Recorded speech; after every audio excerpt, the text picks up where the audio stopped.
The moment my little niece came into the house, my German shepherds acted differently. They stayed close to her, their ears constantly alert, and growled at nothing. At first, I thought it was funny and assumed they were just being protective. But then, I noticed her looking nervously at the windows, and I started to worry. Last night, the dogs went crazy, barking and running to the front door. When I opened it and looked outside, what I saw made my blood run cold. My niece was settled on the living room floor, her fingers weaving through the threads of a colourful rug as she played quietly. Max and Ruby, my loyal German shepherds, sat close by, their eyes watching her every move. They wouldn't leave her side, no matter how many times I called them. It was unusual for them to be this attentive, but it seemed they knew something I didn't. There was something about the way she played that caught my attention. Her face looked pale, and she seemed unusually quiet today. I asked her, "Are you feeling okay, sweetie?" expecting a chirpy answer. She just gave a small nod and tried a weak smile before going back to her toys. I couldn't shake off the feeling that something was wrong. Her usual spark was missing. She just shrugged, not saying much at all. I noticed her eyes darting toward the windows now and then. It seemed odd, like she was expecting to see something or someone there. After every glance, she'd go back to her dolls in silence. She wasn't usually this jumpy. The dogs stayed close, huffing softly, as if ready to spring into action. I thought about talking to my sister to see if she had noticed anything strange. Just as I was deciding when to call, Max and Ruby suddenly shifted their attention toward the front door. It was like they sensed something or someone approaching. I watched them, wondering what had caught their attention this time. It felt like something was brewing outside. The moment grew tense as Max and Ruby's ears perked up, their tails stopping mid-wag. They planted themselves firmly by the door, a low growl rumbling from their throats, their eyes fixed on the door with fierce concentration. I had never seen them act this way before. Whatever was out there had them all worked up, and it was enough to make me uneasy too. I glanced over at my niece. She continued playing with her dolls, seemingly oblivious to the change in the dog's behavior. Part of me hoped she hadn't noticed anything and could just continue being a child, but the tension in the room was hard to ignore. Max and Ruby remained at the door, ready for whatever might be coming our way. The next morning, just as the sun peeked through the curtains, there was a knock at the door. I opened it to find our neighbour, Mrs. Kramer, standing on the porch with a concerned look. "Good morning," I greeted her, trying to read her worried expression. It wasn't usual for her to drop by so early. Whatever she had to say, it couldn't be good. Mrs. Kramer wasted no time. "Is everything all right with your niece?" she asked, her voice laced with concern. I hesitated a moment, unsure what to say. "Honestly, I don't know yet," I replied. Mrs. Kramer always had a keen eye for neighbourhood happenings, so her concern was unsettling. I wondered if she'd noticed something I had missed. Could there be more to this than I realised? Mrs. Kramer went on to mention seeing unfamiliar kids hanging around near our yard. That got my brain ticking over what their presence might mean. Could they have something to do with the dog's behaviour, or my niece's quiet demeanour? As she spoke, I was already forming a new worry about why they were there. It seemed like I needed answers, and fast. I nodded, and thanked Mrs. Kramer for her concern. As I closed the door behind her, I noticed Max and Ruby still focused on the entryway. Their alertness was unsettling. Although they seemed to relax a little after the door shut, they continued watching, as if they expected something. Their behaviour had me wondering more about what was really going on, and what they knew that I didn't. Trying to shake off the uneasy feeling, I decided to do something fun. "Let's go get some ice cream," I suggested to my niece with a bright smile. She looked up, nodding slightly. It was a chance to lift her spirits and maybe find out more about what had been bothering her. I hoped the outing would make both of us feel better. As we walked to the ice cream shop, I noticed my niece's eyes brighten a bit. The thought of a sweet treat seemed to cheer her up. However, even when she smiled, I could see that something was still bothering her. I cautiously asked her more about her day, but her answers were short. It was clear that whatever it was, she wasn't ready to tell me yet. Once we had our ice cream, we headed to the park nearby. My niece ran ahead, playing under the slides as I sat on a bench. I kept a close watch, eyes occasionally drifting to other families mingling around. The dogs sat beside me, their eyes constantly scanning the park. Everything seemed normal, but I was now extra cautious about anything unusual. The dogs began sniffing the air, moving around more than usual. I followed their line of sight and saw a group of older kids riding bikes. They circled near where my niece played, drawing the attention of Max and Ruby. Their wagging tails showed no friendliness, just alertness. I found myself watching them closely, trying to figure out if they posed any threat. My heart skipped a beat when my niece suddenly froze.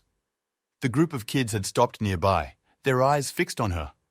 Their cold stares sent a shiver down my spine. I remained on the bench, watching for any sign of trouble. My niece stood still, unsure of what to do next. The tension was thick, and it took all my willpower to remain seated. With a quick glance back at me, my niece darted behind the swings, trying to hide from view.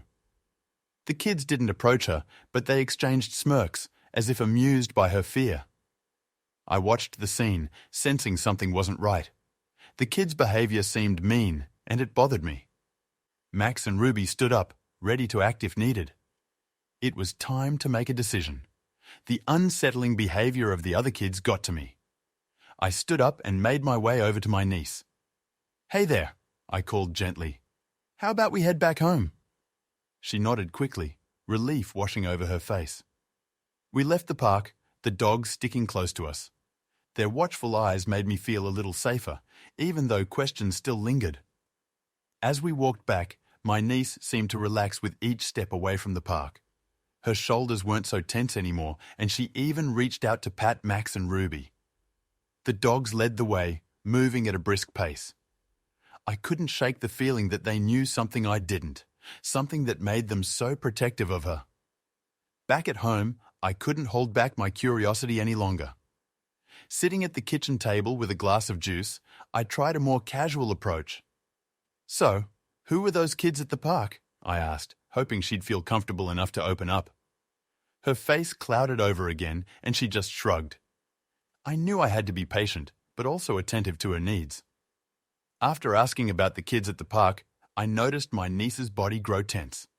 She shifted her gaze to the floor, her silence saying more than words could. It was as if something heavy weighed her down, something she wasn't ready to voice. I felt the need to protect her grow stronger with each passing second. I couldn't push her, but I knew I needed to show her she could trust me. Finally, she whispered quietly, avoiding my gaze. "They say mean things sometimes." My heart sank a bit at her quiet confession. I couldn't believe other kids could be so hurtful. It was clear that those words really troubled her, more than she seemed willing to admit. This little confession opened a window into understanding, but there was still more she hadn't shared. I wanted to reassure her, even if just a little. Trying to soothe her worries, I leaned forward and said, "You know you're safe here, right? Max and Ruby won't let anything happen to you." Just as a small smile touched her lips, the doorbell rang loudly. It was sudden and unexpected, immediately drawing the dogs' attention. Their ears perked up as they rushed to the door. I followed cautiously, wondering who could be visiting us now. Max started barking, and Ruby let out a low growl, standing alert at the door. That protective stance of theirs made me reach for the handle carefully. I opened it with a mix of curiosity and concern, half expecting to find someone familiar standing on the other side. The dogs were ready to pounce if needed, and I couldn't help but feel both nervous and thankful for their presence. To my relief, it was just a delivery person holding a package. I thanked him, closing the door with a sigh. The dogs settled back a bit, though their eyes still watched closely. The little incident highlighted the tension lingering in our home. Even with the package clutched in my hands, the air seemed thick with an unspoken worry. Things had to change soon, I thought, for all of our sakes. The days after the incident felt a little strained. Every movement outside seemed to set Max and Ruby on high alert. I noticed then that my niece stayed closer to them than before, almost as if they were her safe space. This close relationship with the dogs gave me both comfort and concern. I knew I needed to find out more about what caused her such anxiety. My niece seemed more relaxed with both Max and Ruby by her side. Still, whatever was causing her distress hadn't disappeared entirely. I decided it was time to talk to my sister about what I'd noticed. Maybe she had insight which could shed light on the situation. Watching the dogs curl up beside my niece, I made a mental note to call her later that evening. In our conversation, my sister mentioned that the dog's protective behavior was something new. We shared ideas on what might have changed to make them act this way. Perhaps there was something around our neighborhood that made them uneasy. The thought of Max and Ruby noticing disturbances we couldn't was unsettling, but also reassuring. Their presence seemed to be what my niece needed. My niece finally started talking a bit more during our late afternoon talks. She admitted, "They kept calling me names." Her voice was tiny, but the words struck hard. Bullies were such a painful reality, especially for someone so young. As much as it hurt to hear, it was another piece of the puzzle. It was hard to imagine what those harsh words did to her sweet spirit. Listening to my niece's story, I couldn't ignore the intensity in her voice anymore. It was enough to stir concern deep inside me. Something needed to be done, and soon. The way those kids' words affected her couldn't continue. It was clear this issue had to be addressed for everyone's peace. With determination, I decided it was time to step in and make sure she felt safe again. My sister agreed with the idea of talking to the other kids' parents. It seemed like a necessary step after hearing what my niece had been through. For now, we tried to make her feel supported at home. That evening, we watched her favorite movie together, hoping to lift her spirits. The laughter helped a little, but it was clear she still needed more reassurance. We decided to host a small gathering at our house. Aim was to create an opportunity where the neighborhood kids could interact comfortably. My hope was that the laid-back setting could reveal more about my niece's situation. If everyone came over, maybe we could observe the dynamics between the kids. It felt like a casual approach might provide the insights we needed. The plan was set, but my niece was hesitant about joining. It was understandable, considering her recent experiences. Nevertheless, with a gentle nudge, she eventually agreed to participate. She knew Max and Ruby would be by her side, which offered much-needed comfort.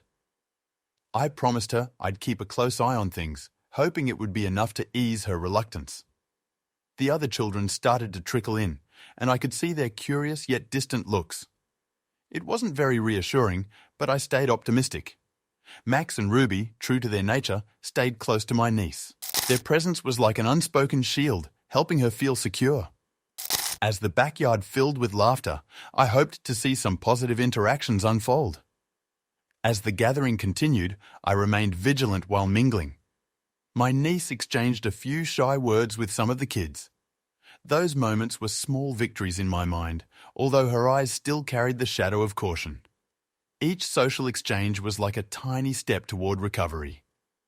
My sister and I made sure to stay within earshot, ready to jump in if things became uncomfortable.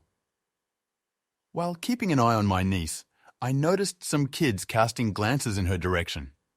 Their occasional giggles added to the unease in my stomach. My niece seemed to shrink back into herself whenever this happened. Her playfulness all but vanished into thin air.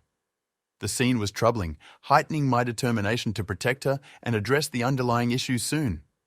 The sight of my niece feeling vulnerable like that was heartbreaking. My sister and I exchanged concerned glances, sharing an unspoken agreement about our next steps. We knew we had to intervene somehow, but needed to figure out the best way to do it. It felt urgent, even while we continued to put on a brave face for the children around us. A moment of worry hit me when my niece suddenly vanished from my view. I scanned the room, hoping she'd just slipped into another conversation. But when I couldn't spot her, alarming thoughts rushed into my mind. I quickly excused myself from a conversation I was having, immediately feeling the pressing need to find her. There was no time to waste. Max and Ruby's fervent barking drew my attention to the backyard. Following their lead, I found my niece sitting by herself, cradling her knees. Relief washed over me, mixed with concern for what had driven her there. The dogs paced softly around her, a quiet reminder of their guardianship. I approached her gently, wishing I could wrap her in assurance. I saw her red cheeks and the tears brimming in her eyes. Not far off, a group of kids stood, their watchful gaze piercing through the atmosphere. This scene was a testament to the troubles she faced, pushing my patience to act. With the dogs still standing guard, I knelt beside her, whispering words of comfort. It was all about making her feel safe again. I called my niece back into the house, trying my best to keep my worry from showing. As she approached, I noticed her wiping her face hurriedly. Max and Ruby trailed closely, their eyes full of concern. It was clear something was bothering her deeply. Whatever the issue, I knew I needed to get to the bottom of it for her sake. When she was inside, Max and Ruby nudged her gently with their noses. They seemed to sense that she was in distress and wanted to comfort her. Just then, Mrs. Kramer, our neighbor, approached us. Her face mirrored the concern I felt, and she asked if everything was all right. For a moment, I didn't know what to say, but her presence was somehow reassuring. Mrs. Kramer and I talked about the kids we had seen around. She had noticed some odd behavior too. I couldn't help but feel a strong determination take root inside me. I realized I needed to intervene and find out exactly what was happening with my niece. She deserved to feel safe and happy, and I was going to make sure she did. The more time went by, the more uneasy my niece seemed, even with the dogs by her side. It was like a shadow of worry was always present. Her usual cheerfulness was being replaced by a constant worry. It was clear that merely being around Max and Ruby wasn't enough to erase the unease. I had to figure out what the issue was, and quickly. Whenever my niece cried, Max and Ruby would be right there. They licked her hands and put their heads in her lap, trying to bring her some comfort.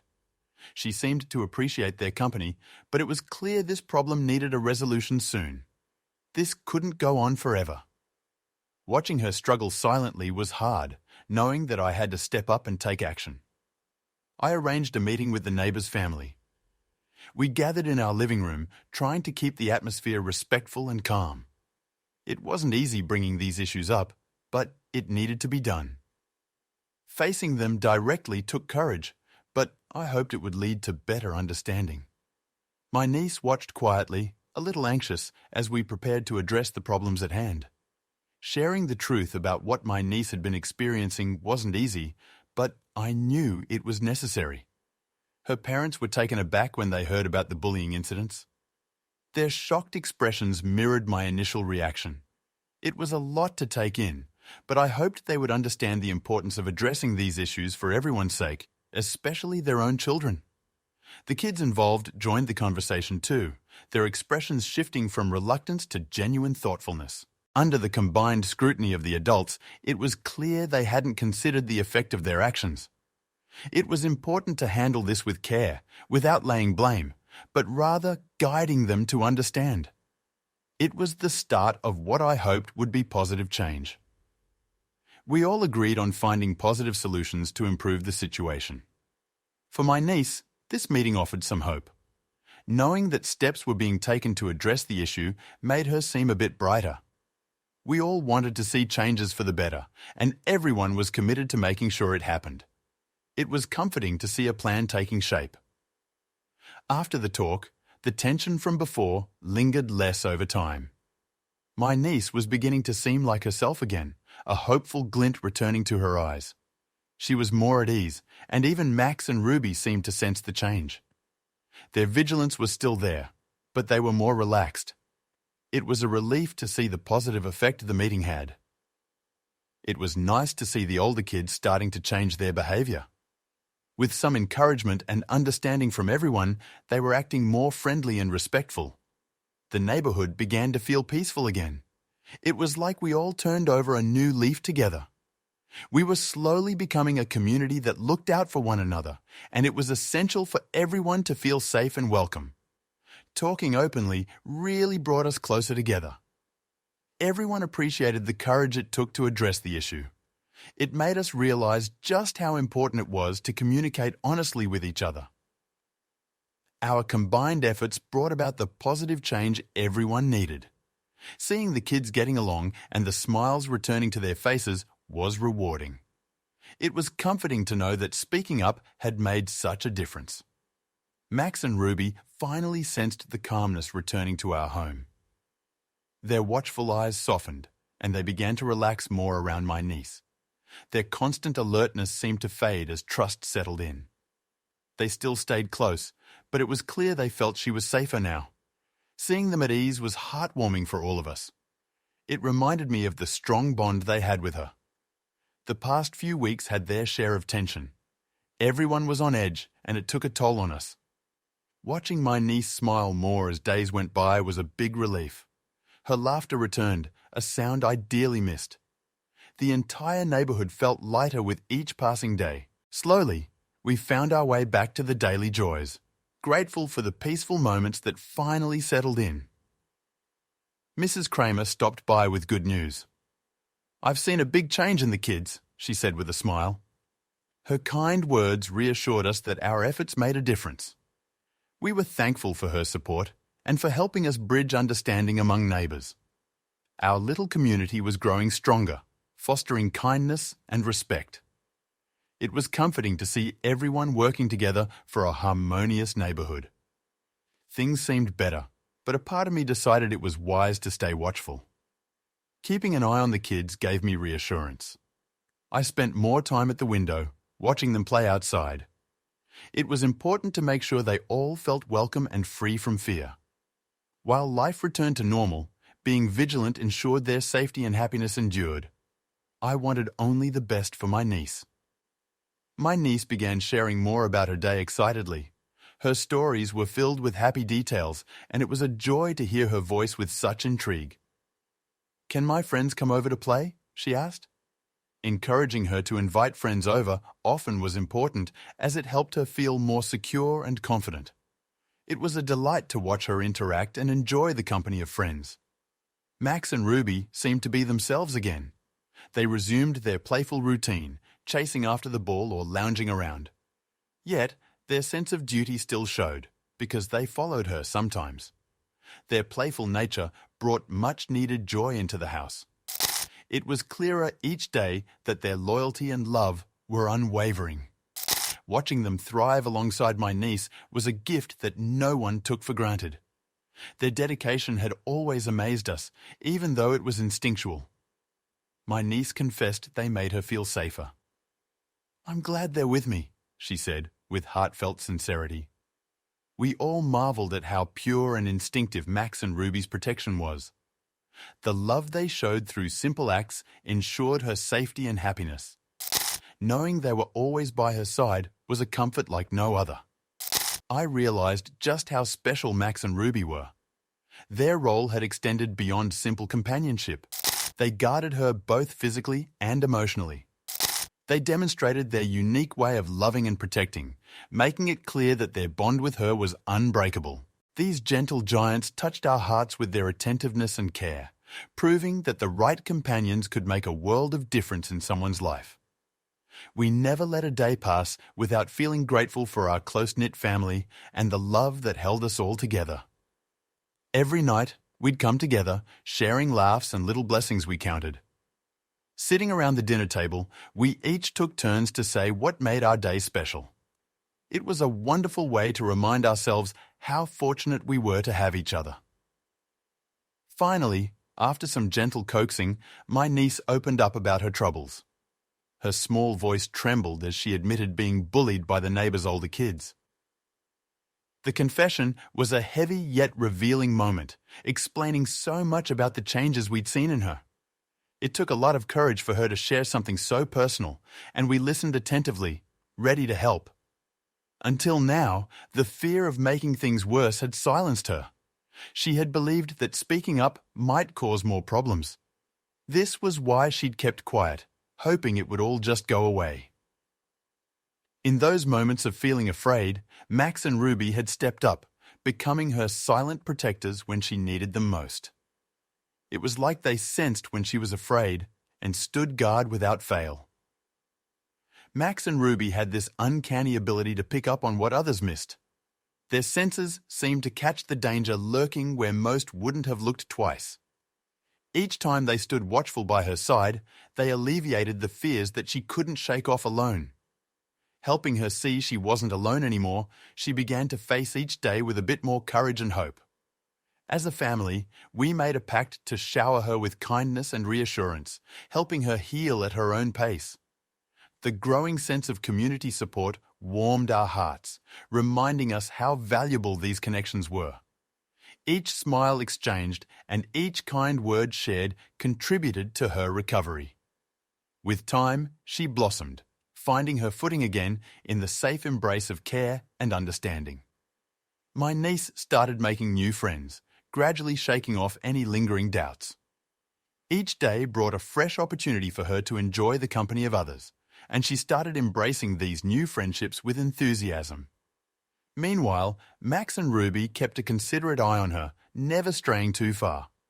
Their presence was comforting to everyone as she gained more confidence in herself. Hand in hand, we worked on rebuilding trust, promising to be there for each other when it mattered most.